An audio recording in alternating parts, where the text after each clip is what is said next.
প্রিয় দর্শক, জীবনের গল্প অনুষ্ঠানে আমাদের ক্যামেরার সামনে আছে এক অসহায় মেয়ে। জানতে চাই তার কাছ থেকে তার জীবনের গল্প। আপু, আসসালামু আলাইকুম, কেমন আছেন? ওয়ালাইকুম আসসালাম ভাইয়া, ভালো আছি। আপনারা কেমন আছেন? আলহামদুলিল্লাহ ভালো আছি। আমাদের অনুষ্ঠানের দর্শকবিন্দু আপনার জীবনের গল্প শোনার অপেক্ষায় আছে। বলুন আপনার কাহিনী। আমার জীবনের গল্প বলে লাভ কি? আমি তো একটা অসহায় মানুষ। আমার মানে সবাই চলে গেছে, আল্লাহ সবাইকে নিয়ে গেছে। মা বাবা, নানা নানি, দাদা দাদি সবাই মারা গেছে। এখন আমি একবারে এতিম। আমার দেখার মতনও বা কেউ নাই।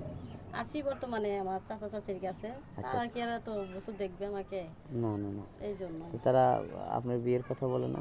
বিয়ের বয়স হয়ে গেছে, বিয়ের কথা বলে না বা ছেলে দেখে না এলাকায়? এখন আমাকে বিয়ে দিতে গেলে তো ওনাদের টাকা লাগবে, তাই ওনারা আমাকে বিয়ে দিচ্ছে না। দিচ্ছি না? আপনার বাবা সম্পত্তি নাই?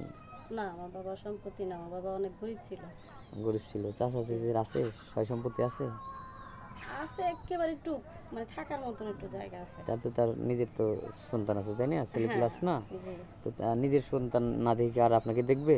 না, তা তো তো দেখবে না। গ্রামের মেম্বার চেয়ারম্যান যারা আছে, আপনি এত সুন্দরী একটা মেয়ে, তারপরে অবিবাহিত পড়ে আছেন, তারা বলে না কিছু যে সাহায্য সহায়তা করে না আপনার বিয়ে দেওয়ার জন্য? আমি খেয়ে থাকি না না খেয়ে থাকি তারা দেখে না, আবার এই এই কথা বলবে। ও বিয়ের আচ্ছা কথা আচ্ছা বলবে, আচ্ছা। বিয়ের কথা বললে তোদের টাকা লাগবে। ও আচ্ছা।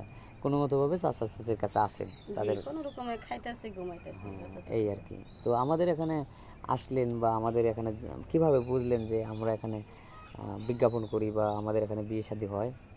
আমি আমার পাশের গ্রামের একটা লোকের থেকে শুনছি যে আপনাদের কথাগুলো। তারপর আমি আমার এই ঘরে আমার চাচিদের কিছু মুরগি ছিল, এই ডিম বিক্রি করে তারপর আমি এখানে আসছি। এসে তারপর আপনাদের সাথে এখন যোগাযোগ করতেছি আর ও, কি। তো মূলত আসছেন একজন ভালো স্বামী নাকি মানুষের মনের মানুষের জন্য নাকি? জি, আমি তো আমার তো বয়স হচ্ছে, আমি তো বয়স হচ্ছে সারা কেন? বয়স জীবন কত? বয়স হচ্ছে কি? বয়স তো আমার হয়ে গেছে। বয়স এখন চলতেছে 24। 24? জি, 24 18 বছরেই মেয়েদের বিয়ে দেওয়া হয়। 24 এখন মানে বিয়ের বয়সটা পার একটু হয়ে পার হয়ে যেতেছে, গেছে, এই পার হয়ে কারণে যাইতেছে। এখন হ্যাঁ, আমি ভাবলাম যে তারপরে আমি আপনি অনেক সুন্দরী, বয়স বোঝা যায় না যে 24 বছর 18 বছরের মতো দেখা যায়। হ্যাঁ, সমস্যা নেই। তো ইনশাল্লাহ আসলে আমরা তো ওরকমভাবে বিয়ে শাদী দিন আমরা হচ্ছে ভিডিওটা আমরা বিজ্ঞাপন করি। হ্যাঁ, এই যে আপনার কথা বলতেছি, আপনার জীবনের গল্প যেটা পাবলিক করার পর অনেকে হয়তো নক করে। আপনার পার্সোনাল ফোন নম্বর আছে, দেওয়া যায় এখানে? আমার তো আমি খেয়ে থাকতে পারতেছি না, আমার ফোন করতে পারবো সরি, বলেন? আমি দুঃখ দিলাম। একেবারে দরিদ্র। আচ্ছা আচ্ছা, কষ্ট দিলাম, কিছু মনে করেন না। অনেকেই বুঝতে চায় না যে আসলে এই যুগেও কেউ বিশ্বাস করতে চায় না যে ফোন নাই। কারণ মনে করে ফকিরের তো ফোন আছে। একটা বাটন ফোন কিনতে গেলেও 2000 টাকা, আমার কাছে 1 টাকাই নাই। বুঝেন নাই? খুবই দুঃখের বিষয়, যাক কষ্ট নিয়েন না। ইনশাল্লাহ আমরা চেষ্টা করবো। সুপ্রিয় দর্শক, শুনলেন মেয়েটার কোনো পার্সোনাল ফোন নাই। ওর কথাটা শুনে অনেক কষ্ট হলে কেউ যোগাযোগ করতে চাইলে আমাদের স্ক্রিনে আমাদের ইমো হোয়াটসঅ্যাপ নম্বর দেওয়া থাকবে। কেউ অযথা ভিডিও কল দিবেন না। সবারই শুভকামনা বলে শেষ করছি। আল্লাহ হাফেজ।